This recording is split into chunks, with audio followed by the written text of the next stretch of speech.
I went on pothole patrol on Varthur Road to find out how many potholes there are between Sarjapur Road and Katamanallur. Now, I'm gonna say something that you probably didn't expect me to say as the guy who's making a series called Pothole Patrol. Probably you think that I absolutely despise potholes, that I'm super angry that they exist, but the truth is that I've been driving in this country for so long that I've just gotten used to them. I'm kind of okay. I'm indifferent towards the potholes in normal conditions. It's when you get into suboptimal conditions, like for example, driving at night without any street lights, or when it rains, that's when the potholes start to get a little bit more scary.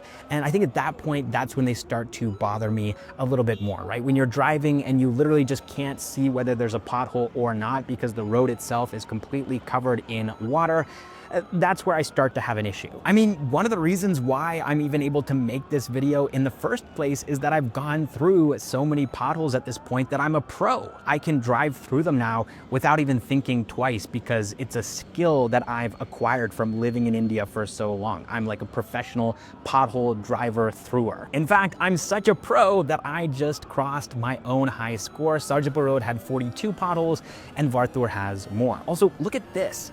I found this hole in the road. I didn't even want to drive through it. I probably would have gotten more points if I had, but it felt kind of dangerous, and so I just decided to go around it. But oh my goodness, there's just a hole down into presumably the sewers in the middle of the road.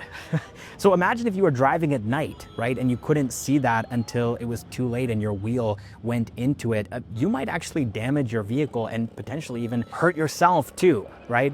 Anyways, that's the end of this pothole patrol. You can see the finish line here with these colorful stripes marking the end of Varthur Road. I'm sure that's not actually why that's there, but that's the way that I interpreted it. So that's 47 potholes overall that I was able to drive through in this video. Definitely not quantifying all of the potholes on Varthur Road. I think that number probably goes above 100 realistically, especially if you go in the opposite direction on oncoming traffic. But anyways, let me know which part of Bengaluru you want me to tackle next. Where do you want me to do my next pothole patrol? I'm very open to your suggestions, and ultimately here, this series is just to improve Bengaluru's roads and make them more drivable for everybody. So thanks for watching, and I'll catch you in the next one.